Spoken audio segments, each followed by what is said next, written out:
Hey, folks, people, how's it going?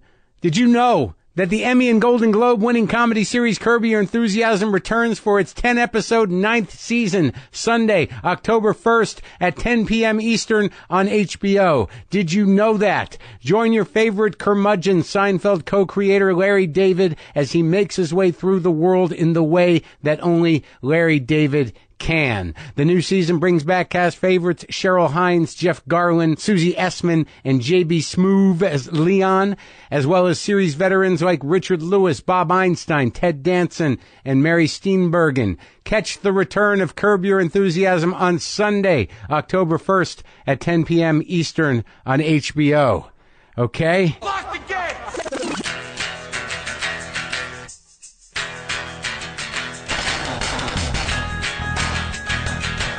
All right, let's do this. How are you, what the fuckers, what the fuck buddies, what the fucking ears, what the fuckadelics, what the fuck nicks, what's happening? I'm Marc Maron. This is my podcast.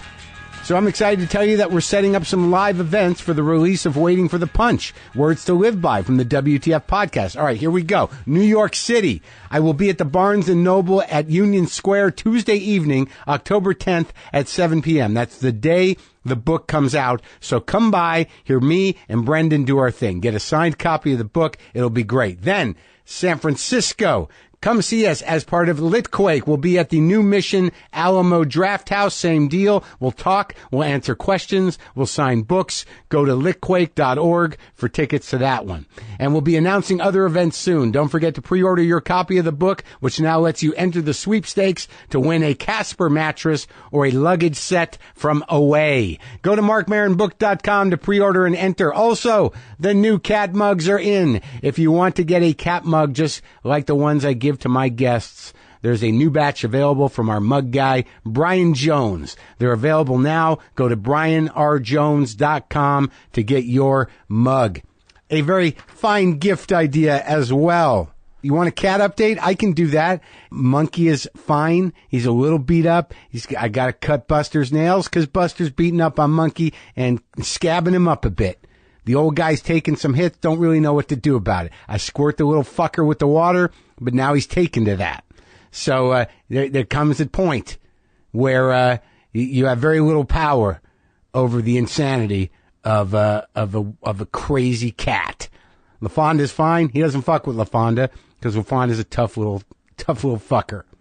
The outdoor guys are fine. Big Head seems to be coming around. I got no validation. I think I brought it up to you people once before. He's still got his balls and his head is enormous. Are those connected somehow? Sarah the Painter seems to think so. I'll believe her, but I'd like to know more. If you want to reach out, let it be about the existence of balls on cats and their relation to the jowls of cats who want to fuck. Angry too. He's fine. He's out front. I see him occasionally. So that's what's happening. Sometimes these days where I got to talk, I don't always know what to say, but I did get an interesting email. Subject line, Harry Dean Stanton, did he actually reveal more than you thought? I do not publicly express my feelings, as I've said, about my interviews anymore. We reposted that Harry Dean Stanton with the original intro, and that was one of the last times I really did that in terms of reflecting on the conversation. And this guy just said, hello, Mark, I'm a clinical psychologist and new to your podcast, and I listened with interest to your interview with Harry Dean Stanton. A great loss. Maybe I'm missing the point, and it was a journalistic device, but I thought you might have got a lot more out of Harry Dean Stanton than you thought. I think he told you what his underlying pain was. He told you that he always thought his mom loved his brother more than him. You can imagine what that would be like for a person, that your mom didn't love you. He then told you that he wasn't sure whether his mom had ever seen any of his films. You can imagine what that is like for a successful actor and son. And he also told you about the broken heart, which he mended and sent back to his mom towards the end of her life. Was he being metaphorical? Either way, a symbolic gesture. Anyway, get in touch if you would like to explore this further. Best wishes and keep up the good work. I don't consider myself a psychiatrist or a therapist or even a journalist, but sometimes I don't, I can't put everything together when I'm sitting there listening to it. when I'm sitting there in the moment, in the present, talking and thinking and engaging. Not until right afterwards can I do that. And then a lot of times I don't listen to these things afterwards. I don't listen to the conversations. Brendan listens to them because he's the one that puts the show together. But after I have them, I don't. So that was encouraging and nice to hear that a professional in the mental health business, or a professional at somebody making connections, which I do in the present, but he was hard for me, made those connections. So I don't know. I'm not tooting my own horn. I wasn't there to excavate, Harry Dean's, psyche. I was just there to have a conversation, which as I've said, was a little tricky for me. But it was nice that that was put into perspective and context, and now I feel better about it. That's a good psychologist. I should get in touch with that guy to see on a regular basis. I wonder what city he's in, because he just made me feel okay about what I do and my insecurities, and maybe I shouldn't have them in relation to that, which I don't occasionally. I'll tell you though, man, without the nicotine, without the caffeine in the coffee form, without, I mean, I am a little raw. Did I mention that I have Pete Davidson on the show today? What a great guy. What a great kid. Can I say that? Great kid, that Pete Davidson. I can say that without being condescending. Compared to me, he's a kid. That's a hell of a talk we had. It's coming up here in a second. But let me take a minute to remind you to avoid the hassle of the post office and mail everything from postcards to envelopes to packages, domestic or international, with Stamps.com. Stamps.com lets you buy and print official U.S. postage for any letter, any package, any class of mail using your own computer and printer. It's just 3 steps. Click, print, mail, boom, you're done. And unlike the post office, Stamps.com never closes. Print postage for letters or packages at your convenience 24/7. They'll even send you a digital scale that automatically calculates exact postage and helps you decide the best class of mail based on your needs. It's all the services of the U.S. Postal Service right at your fingertips. If you've ever listened to this show before, you've probably heard me talk about Stamps.com at least once. And that's because it's just part of how I do things now. There's no going back, folks. And right now, you too can enjoy the Stamps.com service with a special offer that includes a 4-week trial, plus postage, and a digital scale without long-term commitments. Just go to Stamps.com, click on the microphone at the top of the homepage, and type in WTF. That's Stamps.com. Enter WTF. Stamps.com. Never go to the post office again. Never go to the post office again. Never go to the post office again. I think you should leave all 3 in, Brendan. So, there's another thing. A while back, it must be years ago already, I had one of my favorite illustrators on, Drew Friedman. He is I would call him a satirist. He's done several books, and he's done amazing portraits of people. They're very disturbing and compelling. He's done a series of old Jewish comics books. He's done. Drew's got a lot of books out, but nonetheless, he did a portrait of me, and a while back, and that in and of itself was an honor. But he has put the portrait of me in his new book called Chosen People. Drew Friedman's Chosen People. I am in the company of Frank Zappa, Howlin' Wolf, Muddy Waters, S. Clay Wilson, Jeff Ross, comic artist Chris Ware, Oliver Stone, Barbara Streisand. Who else is in here?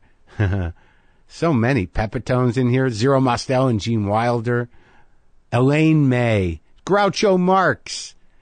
These are, I love his portraits. Ernie Kovacs. Wow. Anyway, Kimmel's in here too. A lot of old comics. A lot of interesting choices. I'll tell you that. But thrilled and honored to be a part of the collection. Just telling you. He's got a picture of his dad in there. The brilliant dark writer Bruce J. Friedman. So, anyways, not a paid for plug, but I just wanted to put it out there that I am definitely honored to be part of that collection. It's one thing meeting your heroes. It's another thing to be drawn by one of your heroes. And then yet another thing to be put in his book. Right? That's right. Pete Davidson got pretty real with me here, and I really love talking to him. He's a sweet kid. Can I say that? It's not an insult, Pete. You're a good kid. You're good. I like you. You're a good kid. He's a grown man. But he is part of the 43rd season of Saturday Night Live, which premieres September 30th on NBC with host Ryan Gosling and musical guest Jay-Z. And this is me talking to Pete Davidson in the garage here.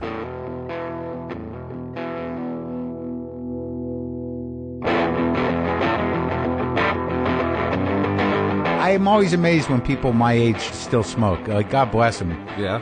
There's no way after a certain point with cigarettes where you don't feel like this is just killing me. No, yeah, absolutely. Yeah.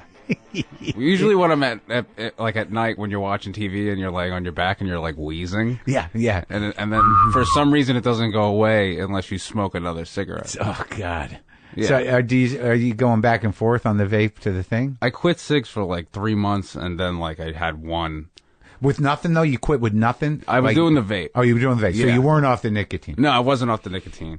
But I had one at work, and then I was like, you know what? I'll just have another one. And it's over. Once you have one, it really is over. You got the thing, though, then. You got the bug. Oh, yeah. You know, I do everything to the most extreme. Yeah, and you just like, there's no, right. Yeah. Like, if I think about drinking again, there's no sort of like, just have a beer here and there. Go right back in there. Oh, fuck yeah, man. When I think about having a beer, I'm like, why not do that every day? Right. Wait, why would you not do it every day? Right. Weed, same thing. Why would I not do it every day? Why not? I know. That's the way the brain works, so I just have to stop. And then you're like, I get my stuff done. Yeah, right. You know? Kinda. But like, we can do that because we do this. Yeah, you got a little more space. But then you start to wonder, it's like, am I doing all the stuff I could be doing? Right. Eventually with weed, though, I don't know like what your experience was with it. My brain is very active and like my perception, I feel good and everything. But I don't know. I start to feel like I'm detached from real life. You know, like from... Like, you know, you wake up, you're like, I don't know if I'm still high. Am I still high? And then you get high, and you're always like one step to the side of everything, which is nice. Yeah. If you want to observe like that. But sometimes you just want to be like on. Right. Yeah. And you can't because you're like stuck. Yeah. For like days. Yeah, exactly. I used to smoke weed every single day, all day for 8 years. 8 years. Until like last year. When did you start that? How old are you now? I am 23. Oh, so you're like you're young. Yeah. So when you were like in 15 or something? Yeah, I was like 16. And I started smoking weed because I just didn't have any friends, and then I got invited to this party because I was because I lived around the corner. Yeah. And I was like actually around when the person invited another person.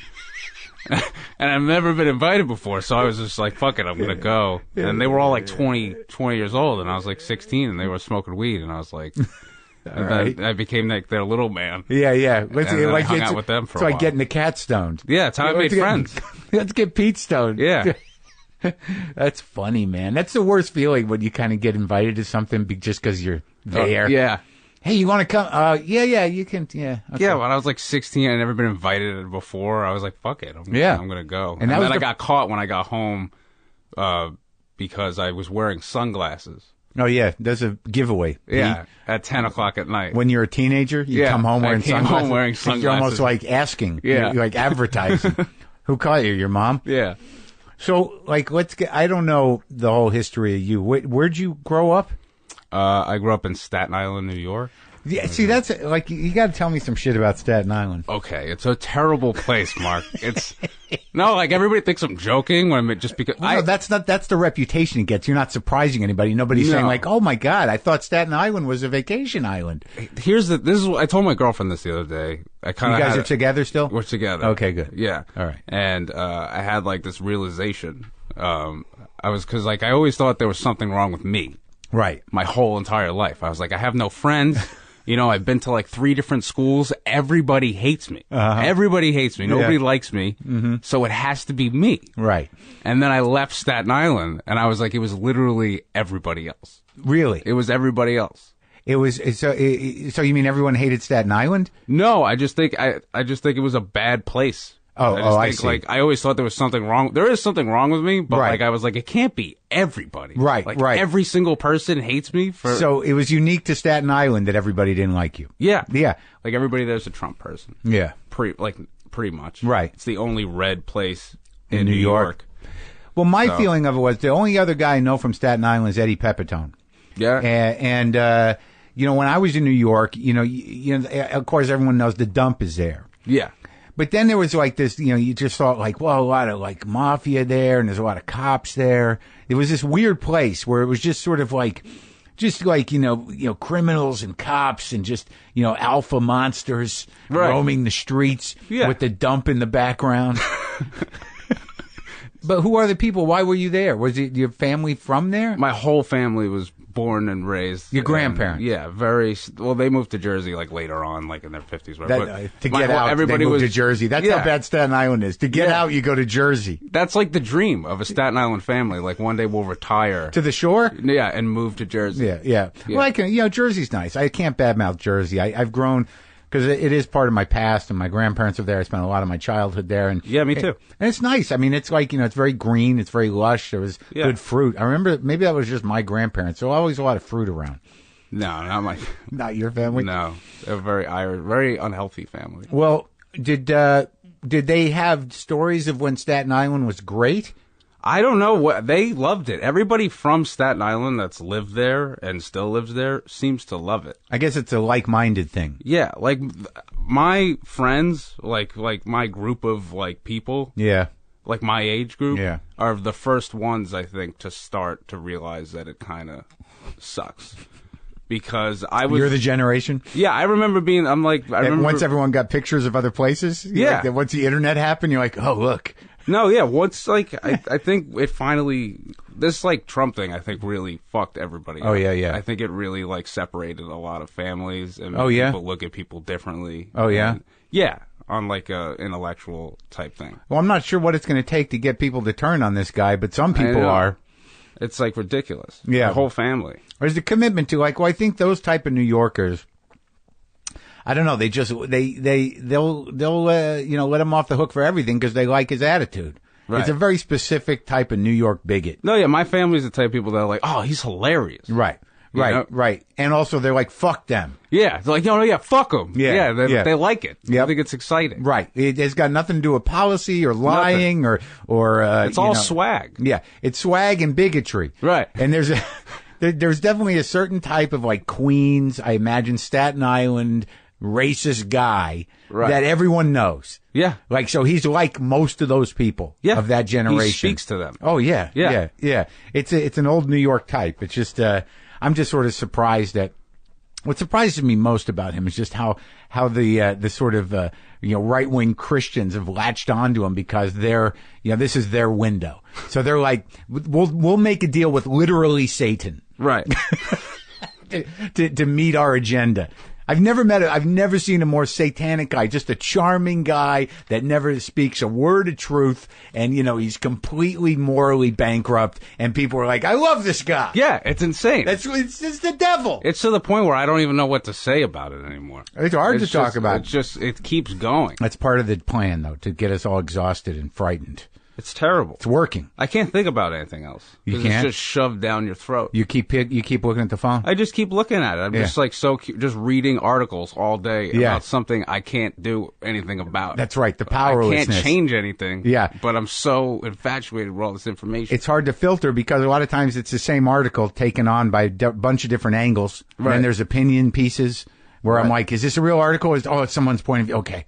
I have to differentiate because you just go by the clickbait. You just go by the headlines. You're like, oh, fuck. Yeah. So Staten Island. So you're there. You're there in the weird darkness of Staten Island. Yeah. And, when you were growing up, what'd your mom do? Your dad was in the fire department when you were a kid? Yeah. My dad was a fireman. And my mom was a nurse. Very typical Staten Island type of. And she worked at the hospital in Staten Island? She worked at the hospital in Staten Island. Is she a nice lady? She's a sweet lady. Oh, good. My mom's the best. Okay, good. Yeah, she's a very, very nice lady. I don't like knowing that nurses are monsters. No. No, there's good people in Staten Island. Yeah. It's just the whole... The vibe and the aura of it is pretty awful. Something just seems off. It's so close to the museums. When The Walking Dead first starts, and you go outside and you look around and it's just very desolate. Yeah. It feels exactly like that every time I get over the bridge. And you know the dead people. Yeah. You're like, oh, there he is, the kid I went to high school with. Still at the pizza place, still 25 years old, still like, what's up? pussy. Yeah. Oh, fucking come back home. They're all still like that. Yeah. Well, what do you think's going to happen? Staten Island is filled with people who peaked in high school. Right. That's what it's still like this 17-year-old macho mentality that they carry through the rest. Yeah, I fucked that girl, got her pregnant. Yeah. And they're like proud. And right, like, right. Everybody has babies when they're like 19 and they start a family. And then they make those people like them. Yeah, they're exactly. And that's why it keeps getting worse. Most people that are born there don't leave. Yeah. Like they never go to the city. Island people are weird. Like in going general, to the city, the first time I went, I was like, what the fuck is this place? This is insane. There's people selling hot dogs on the street. You know? How old were you? I was fucking like 14 years old. You were 14? I mean, I went to the city like once or twice to see the tree or whatever. Yeah, but right. like, you know, that doesn't, it just feels like a mom type trip. Right, Like, but as a separate kind of person. I went by myself. I fucking flipped out. It was the craziest thing that's ever happened. I can't believe it was that long. No, it was incredible. 14? Yeah. Oh my! It's like you were like in prison. Yeah, I've never been to Manhattan. I've been to like Brooklyn and like Staten Island, but that's pretty much it. What? Because you have family in Jersey. My dad worked in Brooklyn Heights. That was where the firehouse was. Oh, he was. That's so every day he had to go over there. Yeah. So when you were a kid, did you go to the firehouse and shit? I went a bunch. Yeah. I really liked the firehouse. I thought it was like really great. cool, and it was also like, you know, it was cool. You get to go down the pole. Sure. And, like, yeah. And firehouses in New York are spectacular. Yeah. They're just so glorious. It's really cool, and they're like little heroes. Mm-hmm. You know, everybody loves firemen. Yep. So, yeah. I mean, there's that one that used to. There's one down by the old on 3rd Street. You know, that used to be right next to the Boston Comedy Club. That I think that Anderson Cooper made into a condo. And then there's that one. There's that one right on, like, you know, like at 3rd and like Bowery. There's a big, beautiful one. It's one of my favorite buildings in New York. The ones down there are really nice. They're just glorious. I mean, they're really old, I think. Yeah. So your dad was a fireman. Now, I guess most people know what happened, but what happened? So he died 9/11. Oh, right. So planes flew into buildings. So a plane flew into a building. Yeah, right. And then they were actually the first truck over the bridge. Your dad's truck was? Yeah, because it was right next to the World Trade Center. Yeah. Because of Brooklyn Heights and the right. bridge Yeah. was right there. Right. So they were like one of the first people there, and then pretty much the whole firehouse was gone. And how old were you? 7. So you knew all these guys. Yeah. Like you'd go to the station house and they were like my friends. Yeah, you know, you know, I was there all the time. Oh, so fucking awful, dude. Yeah, it was pretty rough. It's still a little rough. Yeah, I don't know that you ever really fully get over something like that. So like you're 7, so you can barely process what happened. Yeah, I know. All I knew was everybody started getting picked up from school. Yeah, for like in Staten Island. Yeah, you know, and my dad worked and my mom was working, so like I was like one of the last people to get picked up. Yeah. Who picked you up? My mom picked me up. Yeah. And then I just went to, I think, my mom's cousin's house, and then she was like, you're not allowed to watch TV. She's like, no TV for you. So I thought I was in trouble. Yeah. I didn't know, like, what was going on. And she probably didn't quite know either, right? No, nobody really knew until like a week or so, really. But by the time you got picked up, both towers had fallen? I'm pretty sure. What a fucking time. We were all set, so nobody was telling us what was going on. You're just a bunch of kids in a room? They were just like, school's done. And we were all like, awesome. Let's get out of here. Yeah. You know? I didn't really find out. I was just like, eventually, like a day or two went by from what I can remember. And I was like, where's Dad? And right. Like, she had to explain.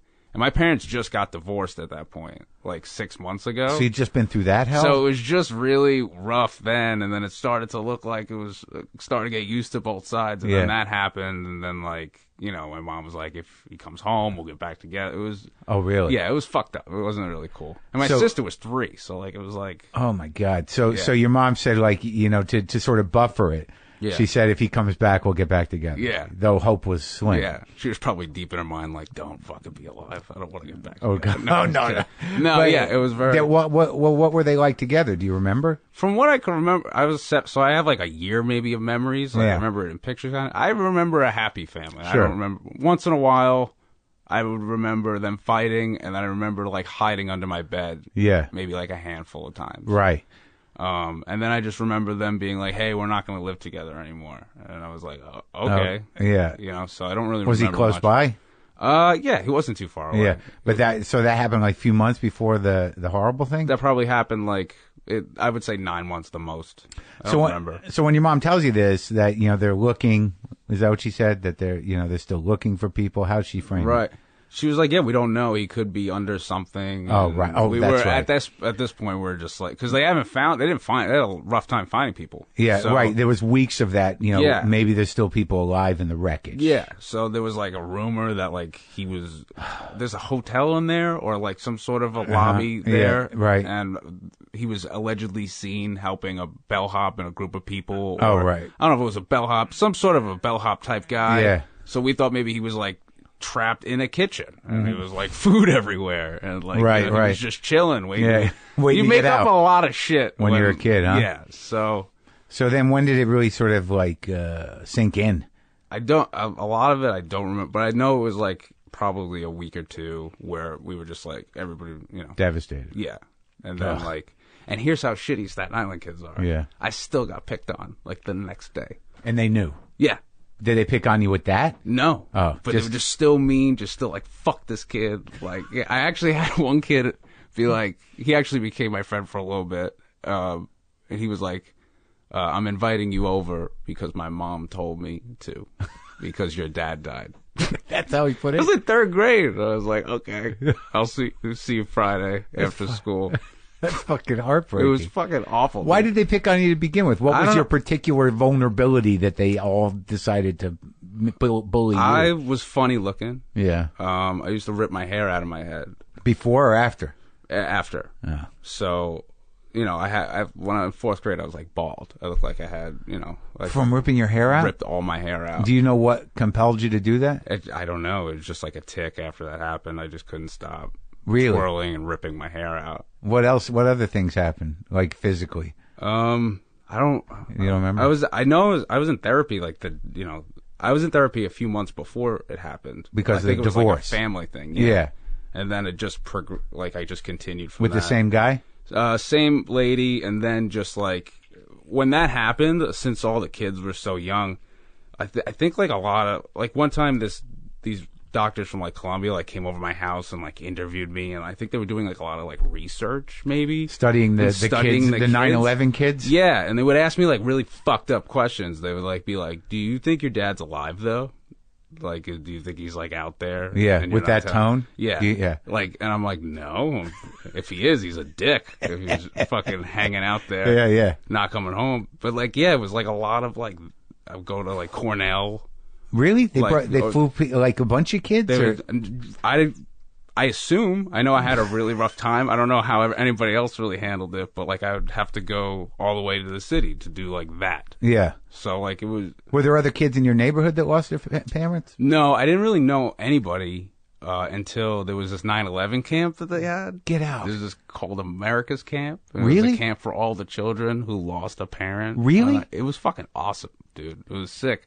How, like the year after or when? Maybe 2 years after they started it, or a year after. Right. And then it went for like until everybody turned like 17. So you go every year? I went for 5 years. I think my mom waited like 2 or 3 years to see, because she was too like scared to send me. But then once you went, and it was like just all these kids that are all pretty much the same age. Well, that's sort of like amazing. It was incredible. It was a really good time in my life, and I have a lot of good memories from that. And all the counselors, they come from all over the world. So, like, people from, like, Ireland, Wales. Really? Like, Welsh people, and, like, people from England. Like, hardly any, like, Americans. How many kids? It was probably, like, maybe 200-300 in the camp. Really? I'm pretty sure. That's like a beautiful thing. Yeah, and then like my sister started going because she got old enough, and then we went together. Yeah, it was really, really sweet. And it was just a regular camp. Did any of you guys, the kids, talk about it? I mean, was there any like? Did they? I mean, it was sort of hanging over the camp. You all knew why. We all knew why we were there. But like, right. I think like one of the main rules was like, don't like. Yeah, shaking like something in your face, like here's ice cream or whatever. Right. So like, but there would be like moments where like at the end of the camp, like last night, where they have like campfire or whatever, and they're like, you know why we're all here, and they have like very nice like poems, and people read stuff, and they had like Taylor Swift performed at our camp, really? But she was like 15, right? Or whatever. Like, so they got people to come and play, and It was really nice. Oh, that's a beautiful. It could have been the worst fucking thing ever. Yeah, it could have been really bad, but yeah, I guess it was really a matter of how it was run. Yeah. I mean, how could it have been bad if everybody was just miserable? But your kids. Yeah, I think they did a really good job at distracting people. And they had like this room called like the volcano room, which is just like a bunch of punching bags and like really could like smash stuff and like break walls and like. And was that popular? Yeah, it was very popular. There was a lot. It was always like, it would be funny, like kayaking. They'd be like, anybody want to go? We have 10 places. Yeah. And like volcano room would be sold out to like Thursday.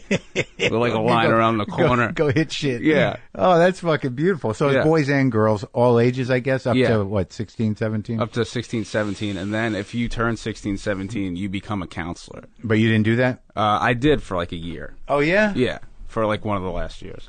And how did your sister? Does your sister have any memories of this stuff? Did she process it differently than you? Or I don't think she knows who the dude is. Yeah, to be honest with you, right. But it definitely affects her. But I don't know if like me and my sister aren't really like the closest, right? You know, like since like I moved out and like we're kind of at that. She's in college, I'm doing this type thing. What's a 4-year difference? 4-year difference. Yeah. So we talk about it. Obviously, makes her sad, but I don't know if if she. It's worse for her or better. Right. I don't know. I could see like the positives to both sides. To not yet, because you have a little bit of a memory. Personally, I would like to not know. Right. I wish I was in her position. Like you didn't know the guys at the firehouse. Yeah. You didn't know, your dad. Yeah. I would like to just start no dad. Yeah. I would love to do that instead of watching, because it kind of taught me what like death is. Yeah. And too young in a way. Yeah, that life could just be taken. Like usually you get to high school, a couple kids, kill themselves in their garage. Yeah, right. Car accident. Yeah, car accident. You kind of like grandparent dies. Yeah, you start like realize you're like, oh, okay, we're not invincible. Right. But like right out the fucking gate, and like, something that global. And that horrible. It was at the time the biggest tragedy that's ever happened. It still is in a lot of ways. Yeah. It's completely. It's definitely top 3. Yeah. Yeah. It's right up there. Yeah. Us tragedy people, we fight about it all the time at our meetings, but. But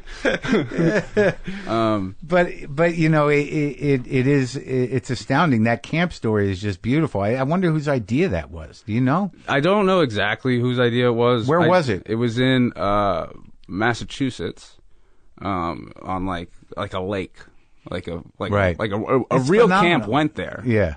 And it was for like 2 weeks, 4 weeks. It was a week. A week. Yeah. It's phenomenal, and like all these people from all over the world. So you're seeing, like a global community around. Yeah. It's just this whole group, and every counselor was just like incredible and like so sweet, and like there was no problems. It was really a great. That's a great story. Yeah. So like as you go, so you're doing the camp every summer, but you're still in high school and you're still getting shit, and then what's playing out for you in high school around in retrospect that you can attach to, the tragedy? How am I doing in school? Well, yeah. I'm acting out a lot. In elementary school, I acted out a lot. I was like known as like a crazy kid. Yeah. People would laugh at me and with me. Yeah. Like I was a dude that would make someone laugh and then keep hammering away at the same thing and then not stopping. And then everyone stops and then laughing. Everyone eventually is like, dude, we're trying to like study. Like you fucking like chill. Yeah. So yeah.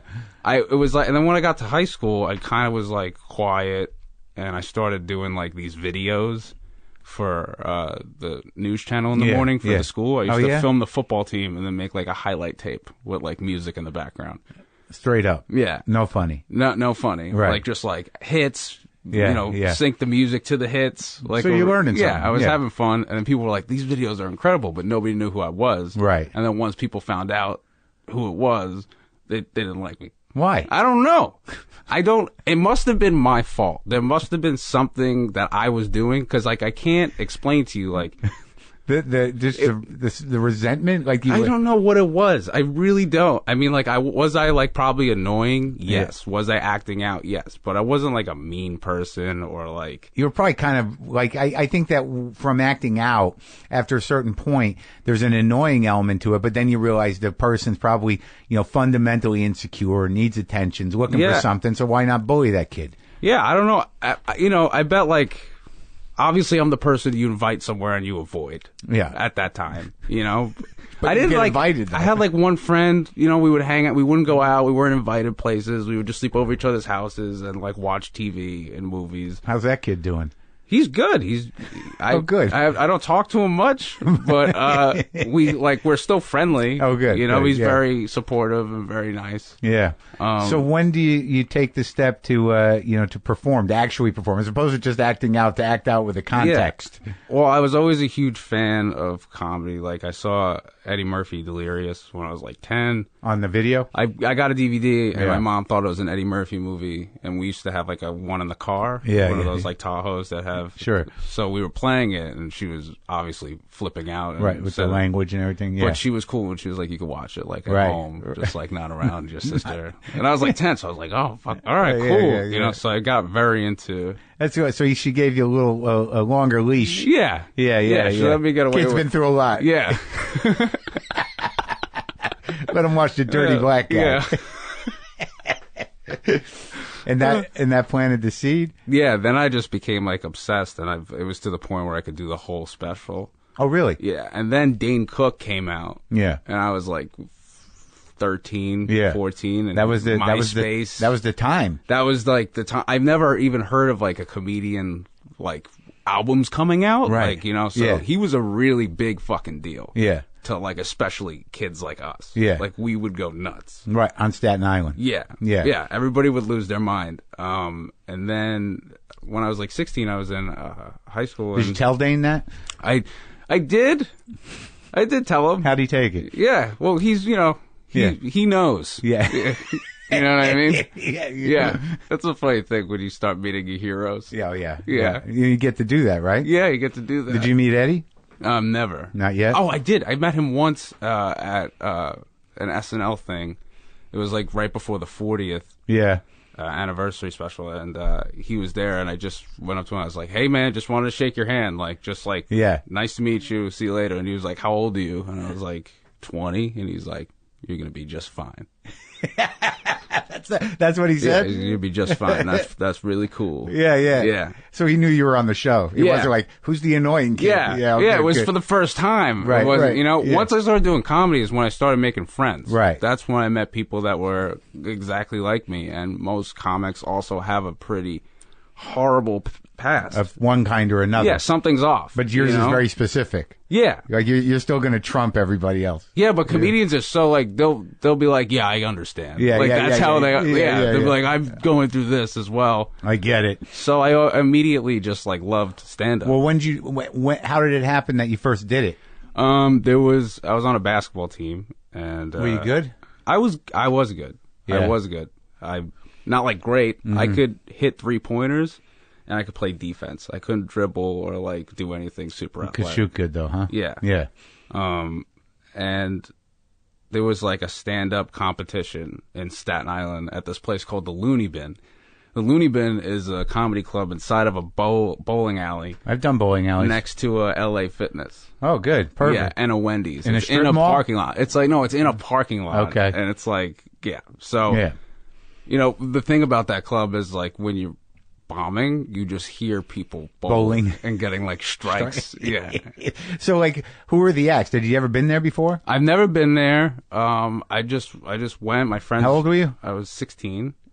And Your friends talk you into it? the kids on my basketball team, these two kids they would like be mean to me in front of the team. Yeah. But then like when we were alone, they'd be like, hey man, you should do that stand up thing. Yeah. Like it was very weird, Yeah. but I took it. So, That's weird where you realize that some of the fucking shit talk is just sort of like, they still like you. they still like me. Yeah, there was like there was Like- two kids on the team. Yeah. And there was one kid on my I played basketball my whole life until I was a junior in high school. Uh-huh. And this kid was always nice to me, and our parent was friends. Yeah.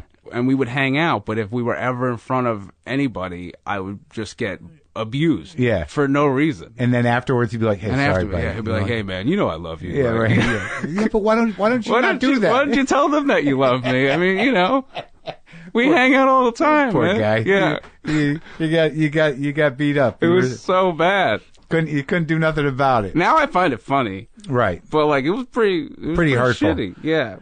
Well, I guess they just, I imagine like you must have been sort of like, you know, the effect of losing a parent and having that weird kind of need and vulnerability and like, you know, wanting to be friends with people. Yeah. It's like, so, please, someone like me. Yeah. I was just like, please, I'm looking for any reassurance in anything, you know, and just Staten Island was the wrong place to be at that time. For that. It doesn't come in, there's not a billboard when you get over the bridge that says Staten Island, home of supportive people. Yeah.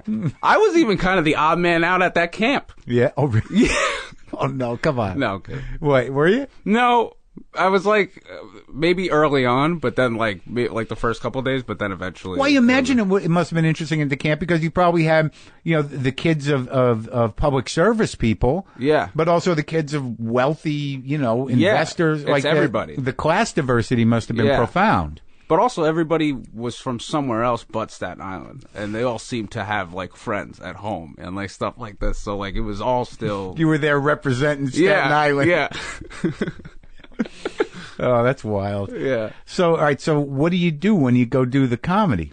So I went there, and there was like 6 people in the audience, and I went up. 6. That's good. That's safe. 6 to 8. Yeah. My mom was at the bar. I didn't let her come in. Yeah. And it went okay. It went okay. And okay's good for 8. Yeah. You know, that's like 3 people laughing. Yeah. That's good. That's okay. There was a couple people laughing, and what were you doing? Jokes? I was doing jokes like about like my dad. You know, I don't remember exactly what it was. I used to do this joke about I had a mongoose, and my mom said, I asked her if I can get a car. And she said I can get a mongoose, and I got all excited. And then obviously I found out it was a bike. And I used to be like, you know, I'm 16, so you know, I'm into cougars. You know, is there any like 20-year-olds in there? You know, very hacky. No, but like it's good because you got the benefit of the doubt because you were a kid. They weren't going to be like your friends, right? And be assholes to you. Like they're at least going to be like, oh, look at the kid trying to do something. Yeah, the kid act worked until I was like 18. And then all of a sudden it stopped, and then I actually had to start writing jokes, right? Because I thought I would be able to like skate by and do this. So right when you did it, you realized like this is it. Yeah, I was like, this seems like a lot of fun. I would like to put as much effort and time into this as I can. Yeah. I stopped doing the basketball thing. After school, every day, I would go to the city to do open mics. You did? For like 2-3 years. Really? So, so you're traveling in. Now, what was this stomach problem you had? Oh, I have Crohn's. That's all that's in the research. It's like his dad died on 9/11. I have Crohn's. He's got Crohn's disease and he's on SNL. Yeah. Crohn's is that's a good bio. That's the bio. Yeah. SNL's always the afterthought whenever anybody ever talks right, to right. 9/11. 9/11. Crohn's. Crappy tummy. And then 9/11. And then Saturday Night Live. Yeah. What the hell is that? I mean, I know one person maybe who had it. It's like this disease where you shit all the time and you lose a lot of weight and you feel really sick and your stomach always hurts. Is it stress related or is it disease or what? I am told I have a disease. I think stress makes it worse. Sure. But I got it when I was like maybe 16, 17. Just out of nowhere. Yeah, and it was really bad, maybe even younger. It was really bad for like 3 years until we stopped going to like Staten Island doctors and like we went to this guy in the city and then immediately fixed it. Really? Yeah, immediately fixed. Well, what were they doing on Staten Island? I don't know. You know, I had people looking in my butthole all the time, like, you know, doing all this shit, and like nothing was working. I was just getting sicker and sicker, and then you know, I smoked a lot of weed and like tried to made it a little bit better. But then this guy in the just city, go to the city. I got this thing called Remicade, which is an IV drip for like 3 hours. Yeah, and you just sit there, and then you feel good for like a month or two, and then you get another one. Really? Yeah. So Staten Island they were just sort of like, what is I don't know what we're doing. Yeah. Don't eat the whatever. And my mom was a nurse, so she would be like, go to my friend. Go to this other friend. This doctor, right. You know, in Staten Island. Yeah. You know? You would think it's so close to real medicine. I know there's real medicine a bridge away. It's like, it's crazy. I think it's indicative of probably a bigger problem in the health services in terms of certain communities. You know what I mean? Right. No, yeah. So, you know, if you got it under control. We got it under control now. Do you still do it? Do I still do shit? Yeah. Do I still shit? Yeah. Well, now it used to be like 30, 40 times a day. Come on. Yeah, when it was at its peak. Come on. Yeah, and yeah, my asshole just looks like a porn star's asshole. It's just like a gape. Like always always open. A lot of flow. Yeah. So, yeah, for like 2-3 years, it would be like 40. You know, oh my But it God. would be normal. It was to the point where it was normal. That was just your life. And now I go like once a day. Oh, like a person. Like a person. No good. And it is incredible. I don't want to I'm going to hurt some people's feelings out there who have Crohn's disease or twice a day people. Yeah, I don't. No, yeah, sometimes twice. Wow. Most 3, but Wow. it's and a you treat. still do the treatment? I still do the treatment. It's good that they have something. Yeah, it's incredible. So now you're smoking weed. You're on an IV. You're going to the city. Yeah. To do stand up. Where were you doing it? I was doing a lot of like Lower East Side, and comedy clubs. Which one? Eastville. Oh, Eastville. Broadway. Eastville's like got the worst sound. It is. Like, it's a nice little room, but you like put a rug down. But it's fucking tiles. What's crazy is when you first start, every room is incredible. Yeah. You're like, this place exists, and I get to perform. I'll go to Eastville like because it's around the corner from where I stay in New York. Sometimes I'll just drop in there, and like I went there like it was the night before I did Carnegie Hall. I went in there with Nate Bargatze and just tanked. I just bombed, and I was like, I needed this. This is good. I'm about to do Carnegie Hall tomorrow. I needed to be humbled by Eastville Comedy Club. Eastville Comedy Club. Yeah. But it's like it's one of those weird rooms where the sound just bounces around a bit. Yeah. But you were doing like that. But when did you get into the cellar? I got in at the Probably cellar. not till after SNL, right? No, before. Oh, good. I got lucky. Who championed you? Who championed me? Norton? No, who was it? I think my agent did it at Really? the time. Yeah. And Esty just liked you. I got very lucky. I think I was like 18 or 19. She wouldn't let me into my HBO half hour, and even then it was conditional. And I'm like 10 years in. Yeah. She's like, all right. No, I hear stories of people that are like, it took me like 7. I kind of just walk right in. And then it was hit or miss there. So, like to the point where like I'm wary now. Yeah. To call in for spots because and I told you could them, just show up. I think I can you now. You could show up. Yeah, I can now. Absolutely. But there was a period there, like, after the podcast and after, like, I'd done, I was a known guy where I wouldn't put in because I didn't know, like, I forget which day to call. And I had this fear that I would be in New York for 2 days and I just want to sit there and, eat the fucking, the wings, the wings and whatever. And the chicken skewers and just hang out with my friends and do like 7 spots over Friday and Saturday. Right. But my fear is I'd call up, she's going, I have the 1:30 on Friday. And I'm like, I can't do it. I can't do it. It's too late. Yeah, well, I just can't. Because the 1:30 doesn't really start till 2. I know, but I just didn't want to be that guy. Like, Saturday, Mark Cohen is in town and John Joseph is here. Is Attell has to do 9 and then shows. She'll see you when you haven't come by. She'll be like, "Why you now come by?" Yeah. Because you don't put me on. Yeah. No, but I'm being mean. She's gotten nicer. She's the sweetest. Yeah. And the place seems good. I don't think to put in there when I go. I should just go over and do a set. Yeah. Wait, I don't know. Just go over. Yeah. But you did a stand. Did the stand for a while. So what else was around? Stand Up New York? Stand Up New York. You were running around. That was like a big hike, though, for me. Right, from Staten Island. From Staten Island, you when you get in there, you're in like the financial district. So like going all the way up to 78. 78. It's like what the fuck. So it was primarily the cellar, Eastville, the stand, and Boston. The cellar not till I was like 18, 19. So just it was mostly bars. Oh, really? And like comics would have to like. Oh, the comic shows. Yeah, comic shows, and then like I did a couple bringer shows. Ooh. And then I kind of realized that like. Those aren't really the way to go when you're trying to work new material or do stand up at all. I know, just because like, I didn't know like 20 comics waiting to get on. I didn't know you became this guy that like they'll be like, oh, this guy could bring 20 people. Oh yeah, so that we're was gonna it. keep asking him to do that. And I was like, they want to book me. Yeah, you're wearing out your friends. Yeah. Oh, no, none of my friends come to this day because of the first year of stand up. And I'm like, well, you were watching was awful. There was nobody there. I was like, they're like, no, I'm not going. You were doing the same jokes that didn't work the last time. Yeah, they're like, I'm not doing that. Buying 2 drinks. They won't even watch you on SNL. Can't do it. No. That's hilarious. So when did you finally start to kind of come into your own? When did the cellar happen? Who else? Who'd you start with? You got friends that came up the same time? Jordan Rock. Oh yeah. Ricky Velez. I don't know him. Who else was kind of Soder?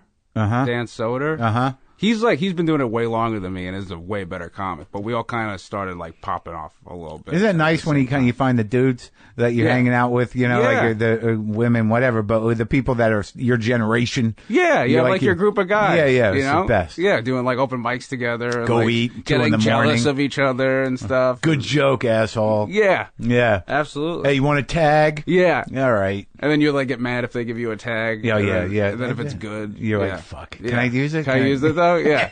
And then now you owe them one. Yeah, tag. Yeah. I was never good at tags. I was like, if I ever suggested anything to anybody, it'd be the worst. Like, they'd go do it and just be like, "That not only did that bomb, but it made people unhappy." I'm like, I don't know. I thought it was funny. I guess I have a different way of doing it. So How does SNL happen?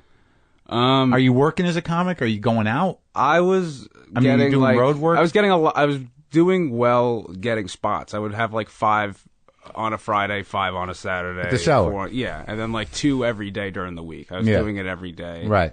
And I was living coming in from Staten Island? No, then I moved to Brooklyn Heights when I was like 17, 18. Yeah. And I went to college for a year. Where? At St. Francis in Brooklyn. Yeah. And then after like my sophomore year, after like a semester, I just stopped because I got an MTV show. Mm-hmm. And what show was that? It was like Guy Code or something. How'd you get that? So you got an agent?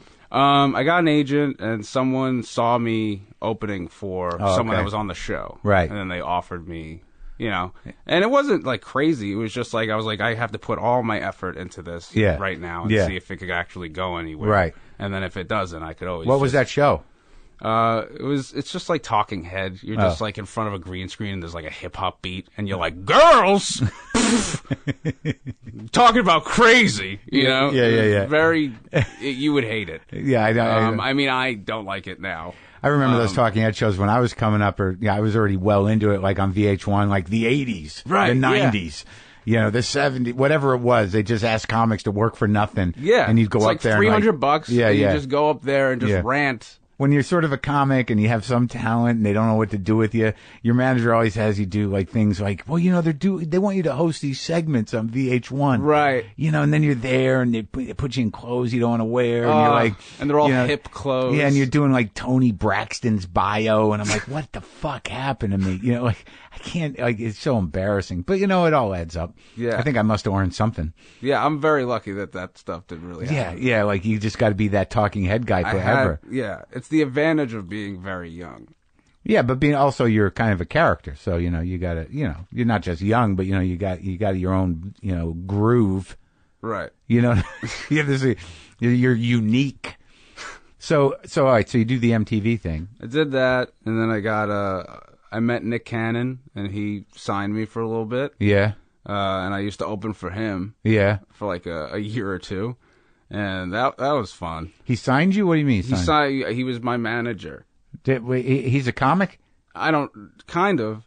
I mean, like, he's one of those guys that does everything. Yeah. And so whenever he decided to do stand up, I would be his guy and I would help him like write stuff. So he was your manager? Yeah.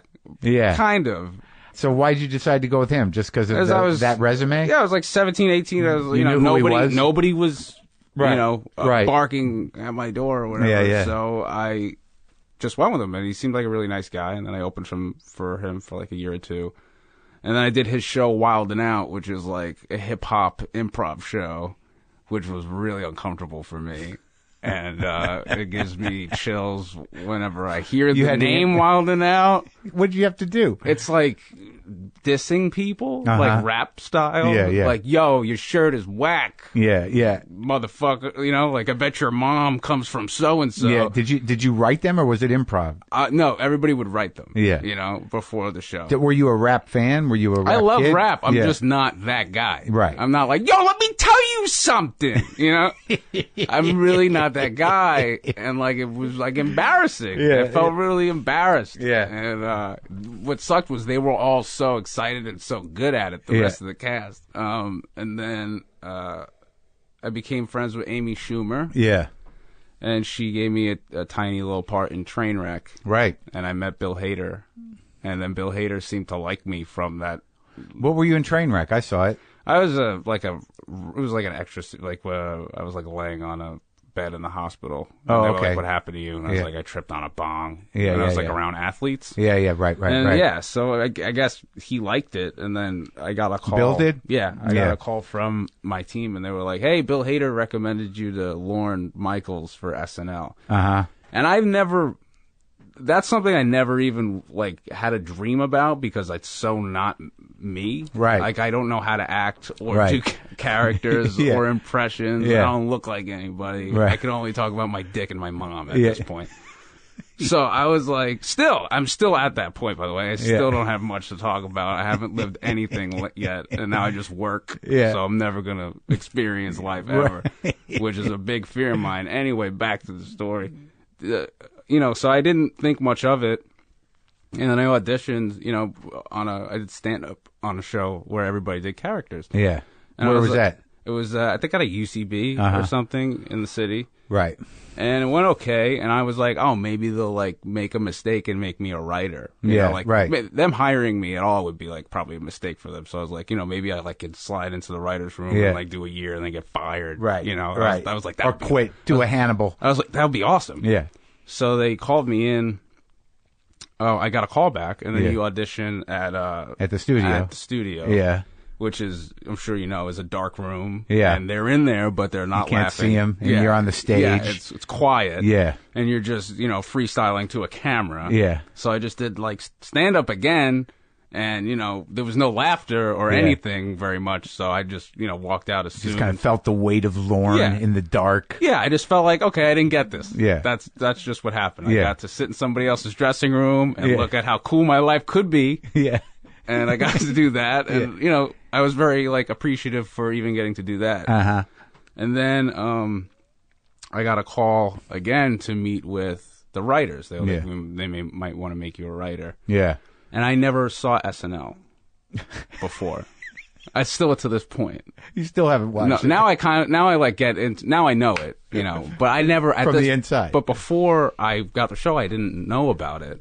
Really? I didn't know what it was. I love that. Which is really bad to say, but like, I didn't grow up really watching it. Yeah.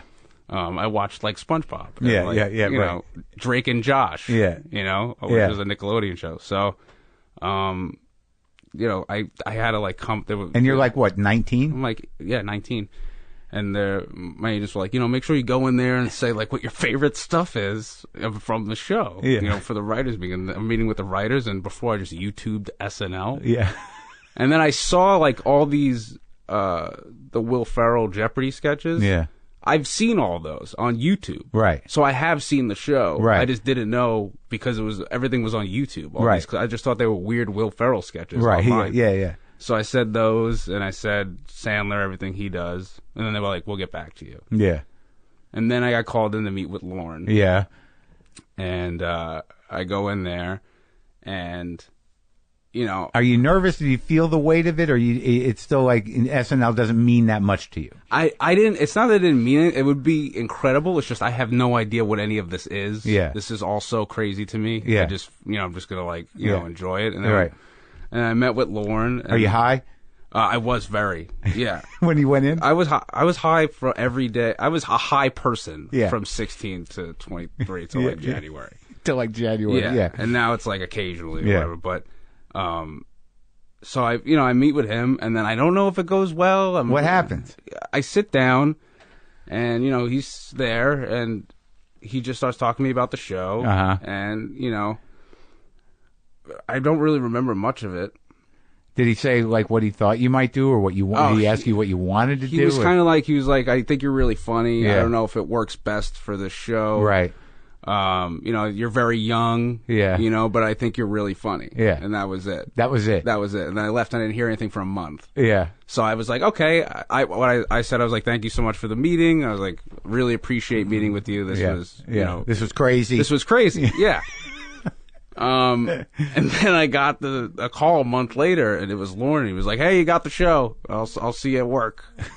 I couldn't believe what was going on. It was all so ridiculous to me because so I just assumed I was going to get fired at the end of the year. So I just figured I'd have a lot of fun. So you went to work. I went to work. And what'd you do? What'd they start you out with? I got to do stand up on Update. Oh yeah. So I got to like talk about sucking dick. Yeah. So they bring you out as you. Yeah, they bring me out as me, my first thing, and the stand-up bit, I guess, went really well. And since then, I've remained on the show. And you just sat there with who was Update then? It was Colin and Michael. Oh, okay. Yeah, okay. that was the first year of it. So, yeah, and Lauren's been really great, and he's been really nice to me, and everybody's been super nice there, and I'm still there. Luckily. Yeah. Are you doing characters? I don't know how to do them. I mean, like if like once in a while there'll be like a guy that I look like that they'll be like, you're him, Right. But like I'm not doing a good job at impersonating at all. Do you try to? I do, but like it actually sounds worse than my regular voice. So I usually just do it. I'm myself in everything, Yeah, and yeah. I don't know how I'm still on the show. Yeah. but I'm very grateful. So what are you doing out here? I'm out here just doing some stand up, and just my girlfriend lives here, and Hanging around? I like it here a lot. You do? Yeah, it's very relaxing. Yeah, you find that you're relaxed? I'm very relaxed. What's going on? What we talked about? The BPD. Yeah. Okay, so yeah, I went to like rehab in like December. Now, what leads up to? We're talking about borderline personality disorder. Right. And, if you don't want to talk about it, tell me. But No, I can talk about it. Yeah. Because it's fascinating to me. Right. Because it's like it's a really kind of mysterious diagnosis. It's hard to diagnose, and it's very very specific. And I've dated a couple of people. One I know had BPD. The other one I'm sure doesn't think she does. Right. But it's a difficult diagnosis. Yes. And how did it manifest itself? How did you think you had it? So I've been a pothead forever. Yeah. Right. And I started around October, I would say, September last year. I started having like these mental breakdowns where I would like freak out. Like rage? Rage. Like and then not remember what happened after. Really? Yeah. So blind rage. What would spark it? I don't even know. Oh, like wow. I apparently, like my girl, I was on the phone with her once, and then she like immediately was like, "Yeah, you just like snapped and like you like went." And nuts. you didn't no memory. I had no memory of it. Like Wow. then, like later on, I would remember it like in pictures, kind of, and like kind of remember it like in a fog. Wow. But like I wouldn't know what happened till after I broke something or after I came to. So I was under the assumption that I was like, maybe it's the weed. Yeah. I never really did any other drugs. Right. So I was like, I'm going to try and go to rehab. My doctor. For weed. Yeah. I was like, maybe that'll be helpful. Yeah. So I go, and I get off weed, and, they told me they're like, you might be bipolar or whatever. Right, and sure. I was like, okay, so we're going to try you on these meds or whatever. And then I got out, and then I started smoking weed again. And you're on meds. And I'm on meds. So I was like, I was feeling a little better. So, 2 months go by, and I just snapped. I was smoking weed every day. I just like snapped, and like I had a really bad mental breakdown. So I like freaked out, and I was like, it has to be weed. I was like, this is what it has to be. So I like said, I'm getting sober. I was like, I'm quitting drugs. And I said, I quit drugs. And then like, I should have just kind of said, I'm quitting weed. Yeah. Because now people think I do drugs. Right. So like, I'm very embarrassed at this point. And like, Did you tell the show? I told the show, I was like, I'm quitting drug. Like, I thought everybody was telling me weed is a drug. You're a drug addict. You smoke weed all the time. And I was like, I guess I am a drug addict. I'm very scared, and I don't know what I have. This is like, But it's mental. I know there's something wrong. Yeah. So 4 or 5 months go by of this happening. So I was like, I'm gonna stop. I was like, I'll do this. And I keep going to therapy. And then I didn't smoke or do, drink or anything for like. And you're off the psych meds? For 3 months. No, I'm still on them. Mm-hmm. I was on it for like 3 months. I didn't do anything, and I still felt the same. I still felt like something was fucked up and something was wrong, and I found out I have BPD, which is borderline personality disorder. And who diagnosed that? One of my psychiatrist, therapist, psychiatrist. Yeah, They're all the same. Sure. I don't know which one it is. And that and what what was the what were the sort of like, how did he do the interview that led him to that conclusion? He was always saying like before this big meltdown happened, he was like, you know, you're probably bipolar or borderline. We just kind of have to figure it out. And then after that started happening, he was like, you're borderline. This is what it is. Because you don't have prolonged depression. Yeah. She was like, I'm depressed all the time, but like it whatever, they said they're really close and it doesn't really come out until this age. Really? They were like, this is the age where it kind of. But now, am I wrong in thinking that borderline is behavioral and bipolar is actually chemical?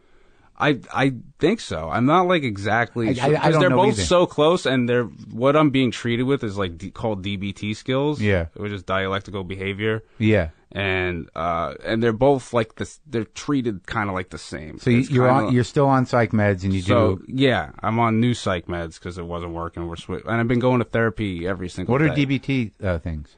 You know, just like a fear of abandonment.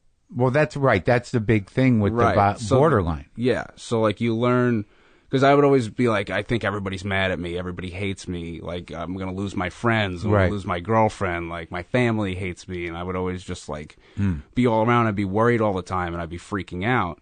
And then this class, you know, teaches you how to use those skills and how to, like, be kind of independent. Is, I guess, the word. To sort of say, to realize that, like your thoughts aren't necessarily real. Right. Yeah. Right. It's like steps to like thought processing. Like you have this thought, you have these feelings, you have these urges. You're gonna freak out. Try waiting it out 10 minutes. Right. Try going for a walk. What's DBT stand for? Dialectical behavior therapy. And is it working? It is working slowly but surely. Like I've been having a lot of problems. Like this whole year has been a fucking nightmare. Like because of this. This has been the worst year of my life. Like. For, you know, getting diagnosed with this and trying to figure out how to learn with this and live with this and, like, just learning all about it and going to doctors nonstop. It's getting better, but it's, like, it's taking a while. And you go to therapy, like talk therapy every week? I go to talk therapy, and I have, like, this book, and we go over, like, skills. And, no like, kidding. How to implement them. Well, that's good. Yeah. Do any of them track it to the loss of your dad? Yeah. I mean, that's the big one. It was like, however I lived my childhood in fear and all of this stuff is related. And also you were fundamentally, you know, violently abandoned. Yeah. That's my big thing is trust. It's like, you know, one day he was here and then the next day, you know, they're gone. Like I used to have trouble when sometimes my mom would be like, I'm going out. You know, when people say they're leaving and coming back. Yeah. I get like a really big fear, that they're not going to come back. Well, I think isn't the prognosis pretty good? Like, especially if you're getting treatment. Like, I know that borderline is difficult to treat, but some people actually grow out of it. Yes, some people grow out of it and eventually don't need to do any of this stuff anymore. So that's like what I'm going to therapy with the hope of. Isn't that fascinating, though, in the way that, like, because you were conscious enough that you were 7 years old and you were emotionally attached and awake when that happened, when your father got killed, that, you know, that wired your brain. Right. Yeah. Yeah. Because the person I knew who had it also had loss in her life around that age. Yeah. And, you know, you can't comprehend what happened, but you do know that, you know, people can leave or die in, you know, one day. Right. And that's that. Yeah. Wow. And so the talk therapy is helping you? What do you usually start with the day and track your feelings? It's day by day, right? Because like, you know, you could wake up a completely different person. Yeah, you know, and just submerged in depression. Yeah, you just wake up and you're like, the world is coming in on you, and it's all about like getting out of that and using your tools, right? And, like going through this book, and like it's so hard and like lame. Yeah, but like once you like, you know, actually do it and go through the book and you're like, I'm going to use this skill, or like hold ice is something, or take a cold shower, or listen to your favorite song really loud. It sounds fucking lame and annoying, but like when you do it, it actually kind of works. Sure, because like if you engage in those habits, eventually the neural pathways. Yeah, you trick your brain. Yeah, and you do it enough, it stays tricked. Yeah. Yeah. So you got to try to get. I have to convince myself I'm happy now. Yeah. Well, that's been like my goal. Let's not go crazy. How about okay? Right. Yeah. Okay. I would love to be okay, Mark. That would be incredible. I just to be okay would be incredible. Yeah. I know the feeling, man. Yeah. Well, I'm glad you're doing all right. So it's good that there's treatment and that you have support and you didn't blow up your relationship. Right. You know? Yeah. I don't know how she's still with me. I mean, being in a relationship with someone, like myself must be incredibly difficult. But engaging. Yeah. I mean, it's always exciting. Hands on. Yeah. There's always something new for sure. And sometimes like that, for certain people, it's like, what if their life's a little slow? Like, right. They can always like, well, he's guaranteed to keep he's me a bundle of fun. Yeah.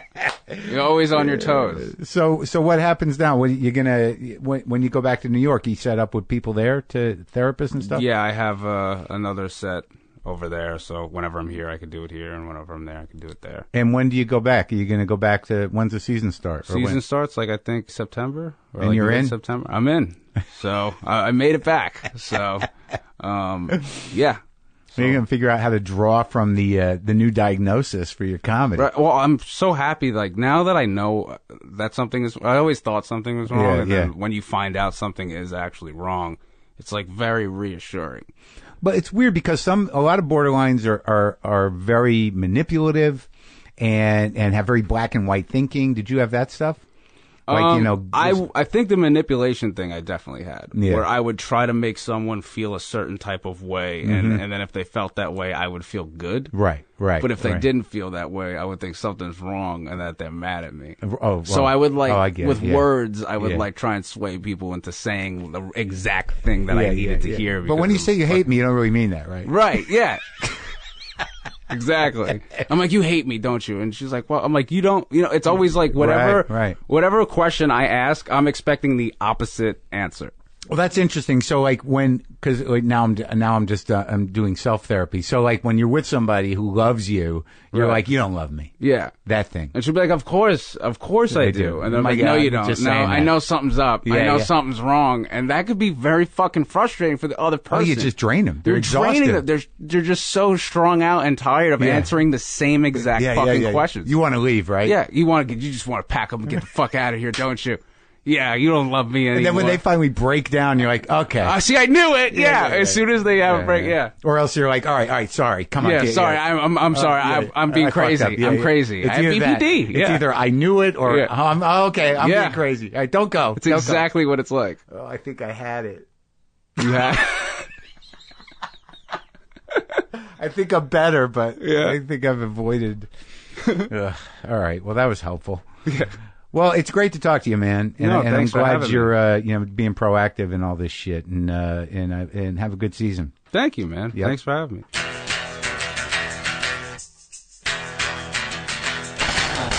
Well, that was heavy but beautiful. A heavy but beautiful conversation with Pete Davidson.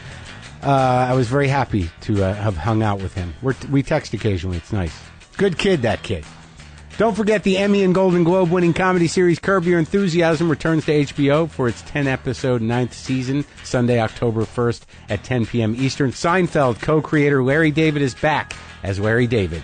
I mean, he's playing Larry David, but he also is Larry. You know what I mean. Cast favorites Cheryl Hines, Jeff Garlin, Susie Essman, and J.B. Smoove are all back, as well as series veterans like Richard Lewis, Bob Einstein, Ted Danson, and Mary Steenburgen. Catch the return of Curb Your Enthusiasm on Sunday, October 1st at 10 p.m. Eastern on HBO. Okay? All right? I'm going to, I think I'll play some guitar. Yeah, I'm going to play some dirty. You guys like this dirty shit, and I think that's my oeuvre. That's my natural state. Greasy guitar playing. Hold on.